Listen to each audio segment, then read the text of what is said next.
Hi friends, ఈ వీడియోలో వచ్చేసి ఏంటి స్టిచ్చింగ్ అయిపోయిన బ్లౌజ్ చూపిస్తుంది అనుకుంటున్నారా? పార్ట్ 1గా పార్ట్ 2గా బ్లౌజ్ స్టిచ్చింగ్ అయితే పెట్టానండి. పార్ట్ 3గా వచ్చేసి నెక్కు పట్టి వేసుకోవడము, మనకు సైడ్ జాయింట్స్ చేసుకోవడము, అది హెచ్చు తగ్గులు లేకుండా నీట్గా ఎలా వస్తుందో మీకు ఒకసారి చూద్దామని ఈ వీడియో అయితే తీసానండి. మీకు పర్ఫెక్ట్గా సైడ్ హ్యాండ్స్ చేసుకోవడం రావట్లేదా? చూడండి, ఇక్కడ నేను చిన్న ట్రిక్ అయితే చెప్తాను. ఇక్కడ చూడండి, ఇక్కడ చూడండి ఎంత ప్లస్ గుర్తు వచ్చేసిందో మనకి. చూస్తున్నారు కదా, ప్రతి బ్లౌజ్కి ఇలానే వస్తుందండి. చూడండి, కింద కూడా నడుము దగ్గర కూడా మనకి హెచ్చు తగ్గులు అనేది అస్సలే లేదు. ఇలా రావాలన్నమాట ప్రతి బ్లౌజు. ఇలా రావాలంటే చూడండి, నేను చూపిస్తాను మీకు ఎంత నీట్గా వచ్చిందో. చూడండి ఈ విధంగా. ఇప్పుడైతే స్టిచ్చింగ్లోకి అయితే మనం వెళ్ళిపోదాము. మనం పార్ట్ 1గా బ్యాక్ పార్ట్ పెట్టాము, పార్ట్ 2గా ఫ్రంట్ పార్ట్ పెట్టాము. ఇప్పుడు వచ్చేసి పార్ట్ 3గా పెట్టేస్తున్నాను. చూడండి, నెక్ కోసం అయితే క్రాస్గా కట్ చేసుకున్న ముక్కలు జాయింట్ అయితే వేసి పెట్టుకున్నానండి. మీ చేతి వాటాన్ని బట్టి మీరు స్టార్ట్ చేసుకోండి. నేనైతే కాజాపట్టి నుంచి స్టార్ట్ చేస్తున్నాను. ఎక్స్ట్రాగా కొద్దిగా క్లాత్ పెట్టేసుకొని పాదం మందం ఖర్చుతో నెక్ అయితే సాగదీయకుండా నీట్గా కుట్టుకోవాలండి. ఇలా ఖర్చు అనేది స్టార్టింగ్లో ఎంత పట్టామో చివరి వరకు అంతే ఖర్చుతో కుట్టు వేసుకుంటూ రావాలి. నెక్కు సాగదీయకూడదు, పై క్లాత్ సాగదీయకూడదండి. ఈ విధంగా నీట్గా స్టిచ్చింగ్ అయితే వేసుకుంటూ రావాలి. ఈ నెక్కు వేసే పట్టి మాత్రం క్రాస్ ముక్కలే తీసుకోవాలన్నమాట, స్ట్రైట్గా తీసుకోకూడదు. నేను మిషన్ నేర్చుకున్న కొత్తలో తెలియక స్ట్రైట్గా ముక్కలు వేసేదాన్ని. హెమ్మింగ్ సరిగ్గా రాక చాలా ఇబ్బంది పడేదానండి. తర్వాత ఎందుకు ఇలా వస్తుందని వేరే పాత బ్లౌజులు ఉంటాయి కదా, వేరే వాళ్ళకు స్టిచ్ చేసినవి అవి విప్పదీసి చూసి నేర్చుకున్నాను ఇది. చూడండి, ఇక్కడ ఈ విధంగా స్టిచ్ వేసుకుంటూ రావాలి. చివర్లో ఎక్స్ట్రాగా కొద్దిగా క్లాత్ పెట్టేసుకొని టక్స్ అయితే కంపల్సరీ అండి. ఈ టక్స్ అయితే ఇచ్చుకుంటేనే మనకు నెక్ అనేది బాగా తిరుగుతుంది. హెమ్మింగ్ చేసేటప్పుడు కూడా నీట్గా వస్తుందన్నమాట. చూడండి, ఇలా 2 ఇంచెస్ గ్యాప్తో అలా చిన్న చిన్న టక్స్ అయితే ఇచ్చేసుకోవాలి. ఈ విధంగా రౌండ్ తిరిగే దగ్గర అయితే కంపల్సరీగా ఇచ్చుకోవాలండి. ఈ విధంగా టక్స్ ఇచ్చేసుకొని ఇప్పుడు వచ్చేసి ఎక్స్ట్రాగా మనం ముందు కొద్దిగా క్లాత్ పెట్టుకున్నాం కదా, అది లోపలికి మట్ చేసుకొని చూడండి, ఇలా నెక్ క్లాత్ అయితే ఇలా మనం ఖర్చు వేస్తాం కదా, ఆ ఖర్చు క్లాత్ పై నుంచి పై క్లాత్ ఇలా నీట్గా టైట్గా మట్ చేసుకొని దానిపైన కుట్టు వేసుకుంటూ రావాలి. నీట్గా ఒకే లెవెల్లో మడత పెట్టాలండి, ఒకటే లెవెల్లో రావాలి. చూడండి, ఇక్కడ వీడియోలో చూపిస్తున్నట్టు ఫోల్డింగ్ చేసేసుకొని ఆ ఫోల్డింగ్ పైన స్టిచ్ రావాలన్నమాట. లూజ్ అనేది క్లాత్ అనేది లూజ్గా వచ్చేయకూడదు, టైట్గా ఉండాలి. చూడండి, లూజ్గా వచ్చేస్తే మనం నెక్ హెమ్మింగ్ చేసినప్పుడు కూడా షేప్ అవుట్ అవుతుంది. అందుకని చెప్పేసి టైట్గా ఉండాలి. ఈ విధంగా టైట్గా పట్టేసుకొని కుట్టు వేసుకుంటూ రావాలి. ఇలా నీట్గా సేమ్ ఉండాలండి. స్టార్టింగ్ నుంచి చివరి వరకు ఆ మడత అనేది మనం సేమ్ ఒకే విధంగా పట్టుకోవాలి. హెచ్చు తగ్గులుగా పట్టుకుంటే హెమ్మింగ్ చేసిన తర్వాత నీట్గా ఉండదు. ఇలా మొత్తం స్టిచ్ వేసుకుంటూ రావాలి. ఇలా చివరి వరకు స్టిచ్ వేసుకొని కొద్దిగా ఎక్స్ట్రాగా పెట్టేసుకోవాలి. మనం హెమ్మింగ్ చేసేటప్పుడు లోపల వైపుకు మట్ చేసుకుంటే సరిపోతుంది ఫినిషింగ్ కోసం. చూడండి, ఇలా ఈ విధంగా స్టిచ్ వేసుకొని ఎక్స్ట్రాగా ఉన్న క్లాత్ అయితే కట్ చేస్తున్నాను. నెక్ చుట్టూ ఉన్న క్లాత్ కూడా కట్ చేసేసుకోవాలి. ఇలా నీట్గా కింది క్లాత్ అనేది అసలు పడకుండా జాగ్రత్తగా కట్ చేసుకోవాల్సి ఉంటుంది. ఇక్కడ మాత్రం తొందరపడకండి. ఇంకొక మెథడ్లో ఇది కట్ చేయొచ్చు, మీకు నేను ఇంకొకసారి చూపిస్తాను. అసలు కింద ఉన్న క్లాత్ మెయిన్ బ్లౌజ్ క్లాత్ అయితే అసలు కత్తెర కింద పడకుండా ఎలా కట్ చేసుకోవాలనేది చూపిస్తాను. ఇప్పుడు చూస్తున్నారు కదా, నేను వేలు పట్టి లాగాను. ఆ విధంగా లాగుతూ వెళ్తే మన సీజర్ అనేది ముందుకు వెళ్తూ ఉంటుంది. అప్పుడు ఆ ఎక్స్ట్రా ఉన్న క్లాత్ మొత్తం కట్ అయిపోతుంది అన్నమాట. చూడండి, ఈ విధంగా నీట్గా కట్ చేసుకోవాలి మొత్తం. ఇలా హ్యాండ్స్ వేసిన తర్వాత కట్ చేసుకోకూడదండి, హ్యాండ్స్ వేయకముందే కట్ చేసుకోవాలి. ఎందుకంటే మనకు నీట్గా తిరుగుతుంది కత్తెర అనేది. అదే హ్యాండ్స్ వేస్తే కత్తెర అనేది నీట్గా తిరగదనమాట. అందుకని చెప్పేసి చెప్తున్నాను. ఇప్పుడు చూడండి, ఇప్పుడు వచ్చేసి హ్యాండ్స్ అయితే జాయింట్ వేసుకుందాం. ఇక్కడ షోల్డర్ దగ్గర హెచ్చు తగ్గులు లేకుండా నీట్గా కట్ చేసుకొని నేను హ్యాండ్స్ అయితే ముందే స్టిచ్చింగ్ చేసి పెట్టానండి. ఈ హ్యాండ్స్ వచ్చేసి కొంచెం క్రీమ్ కలర్లో ఉన్నాయి.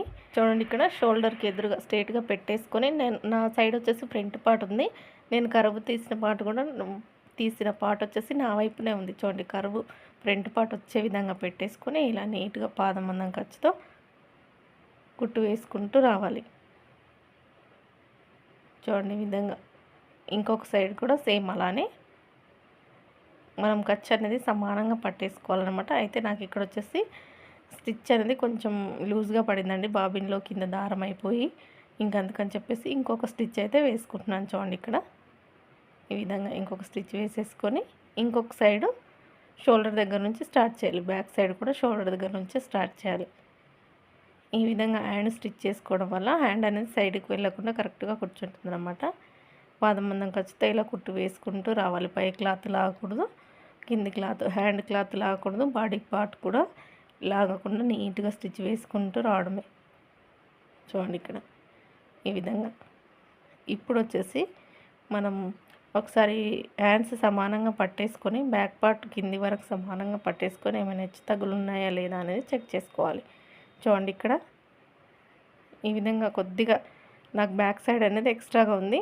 ఆ ఎక్స్ట్రా ఎంత అనేది మనం ఇలా కుట్లల్లో పట్టేసుకోవాలన్నమాట. బ్లౌజ్ పాడైపోతుందంటే ఏమాత్రం పాడవదండి. మీరు ట్రై చేయండి. ఇలా చేయడం వల్ల మీకు కింద హెచ్చు తగ్గులు లేకుండా చంక దగ్గర ప్లస్ గుర్తు అనేది వస్తుంది.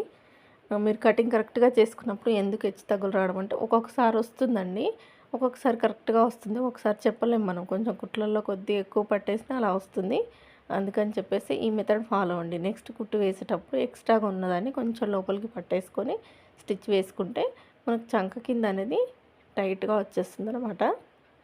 ఇప్పుడు వచ్చేసి హ్యాండ్స్ డైరెక్ట్గా జాయింట్ వేసేస్తున్నాను చూడండి. చివరిన స్టిచ్ అయితే ఏమీ వేయట్లేదు. సైజ్ బ్లౌజ్ హ్యాండ్ తీసేసుకొని ఎక్కడి వరకు లూజ్ ఉందనేది చెక్ చేసుకొని ఈ విధంగా మార్కింగ్ పెట్టేసుకొని కుట్టు వేసుకుంటూ రావడమే.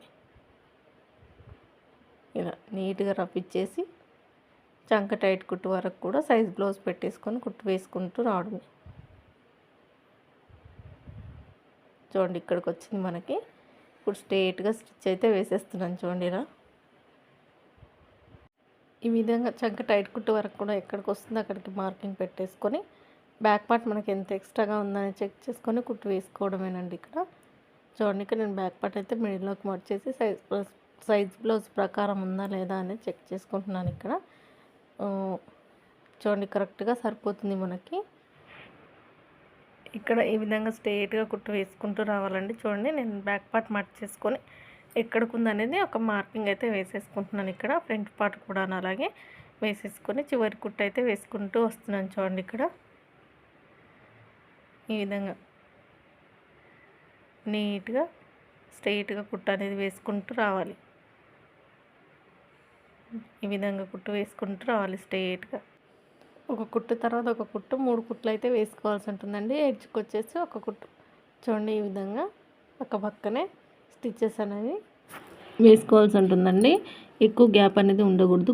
కుట్టుకు మధ్యలో ఇలా 3 కుట్లు అయితే వేసేసుకొని ఎక్స్ట్రాగా ఉన్న క్లాత్ అయితే కట్ చేసుకోవాలి. ఇక్కడ ఈ విధంగా నీట్గా వేసేసుకుంటే ఇంకొక హ్యాండ్కి కూడా చూపిస్తాను మీకు ఏ విధంగా వేసుకోవాలన్నది. సైడ్ వైపున ఫిట్టింగ్ ఎలా వస్తుందనేది చూడండి. ఇక్కడ కుడుతూ ఉంటే ట్రైపాడ్కి కొద్దిగా తగిలి డిస్టర్బెన్స్ వచ్చిందండి, అంతే. చూడండి ఇక్కడ మనం 3 కుట్లు అయితే వేసుకున్నాం కదా. ఇంకొక హ్యాండ్ వేసిన తర్వాత చివరి కుట్లు అయితే వేస్తానండి.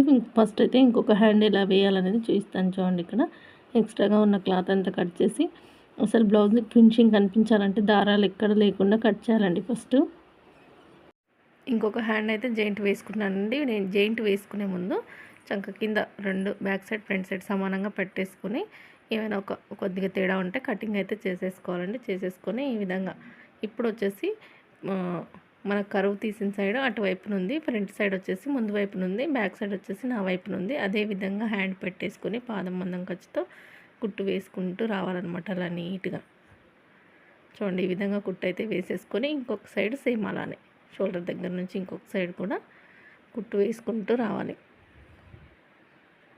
ఇలా సేమ్ మనం అటువైపున ఎంత ఖర్చు పట్టామో ఇటువైపున కూడా అంతే ఖర్చు పట్టుకొని కుట్టు అయితే వేసుకోవాల్సి ఉంటుందండి. ఇలా నీట్గా చూడండి ఈ విధంగా పాదం మందం ఖర్చుతో చివరి వరకు కుట్టు వేసుకుంటూ రావాలి. ఇప్పుడు వచ్చేసి హ్యాండ్ వచ్చేసి మిడిల్లోకి పట్టేసుకొని చంక కింది వరకు ఇలా స్ట్రెయిట్గా పట్టేసుకొని ఒకసారి చెక్ చేసుకోవాలన్నమాట. ఏమైనా హెచ్చు తగ్గులుగా ఉందా ఇలా ఉందని చెప్పేసి ఒక్కసారి చెక్ చేసుకోవాలండి. ఒక్కొక్కసారి ఒక పావించు అలా తేడా వస్తుంది. నాకైతే 2 సమానంగా వచ్చేసాయి. ఇంకా దానిపైన స్టిచ్ వేసుకుంటూ వస్తున్నాను. చూడండి ఇక్కడ నీట్గా ఈ విధంగా కుట్టు అయితే వేసేసుకోవాల్సి ఉంటుంది. ఇలా డబల్ స్టిచ్ అయితే వేసేసుకొని ఇప్పుడు వచ్చేసి హ్యాండ్ టైట్ కుట్లు అయితే వేసేస్తాను చూడండి. మీకు ఈ విధంగా బ్లౌజ్ పెట్టేసుకొని నీట్గా పెట్టేసుకొని ఫస్ట్ ఆల్రెడీ ఒక హ్యాండ్కి మనం కుట్టు వేసాం కదా, అదే హ్యాండ్తో మార్కింగ్ అయితే పెట్టేసుకొని చంక కింది వరకు ఒక మార్కింగ్, చంక టైట్ కుట్టు వరకు కూడా ఒక మార్కింగ్ అనేది పెట్టేసుకోవాలి. ఇక్కడ నీట్గా చంక కింద ఈ విధంగా బ్యాక్ పార్ట్ మార్చేసుకొని చంక టైట్ కుట్టు ఎక్కడికి వస్తుందో అక్కడ ఒక మార్కింగ్ వేసుకొని కుట్టు స్ట్రైట్గా వేసేసుకోవడమే.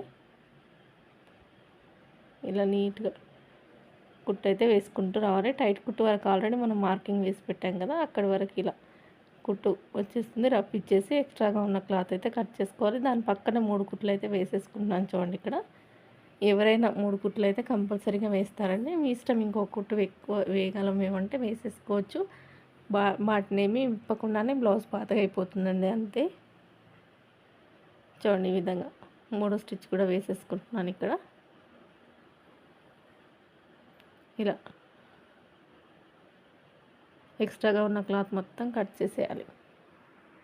ఈ విధంగా స్టిచ్ చేసి ఇస్తే కస్టమర్ అనేది ఎక్కడికి వెళ్ళదండి, మన దగ్గరికి వస్తుంది. చూడండి ఇప్పుడు బ్యాక్ సైడ్ అయితే చెక్ చేసుకుంటున్నాను. నాకైతే కరెక్ట్గా వచ్చేసింది. ఈ విధంగా రావాలన్నమాట నీట్గా. చూడండి ఇక్కడ మీకు బ్లౌజ్ పెద్దగా ఉండడం వల్ల చూపించలేకపోయాను, అందుకే ఇలా చూపిస్తున్నాను. చూడండి ఇక్కడ వీడియో చూస్తున్నందరికీ మరొకసారి థ్యాంక్ యూ సో మచ్.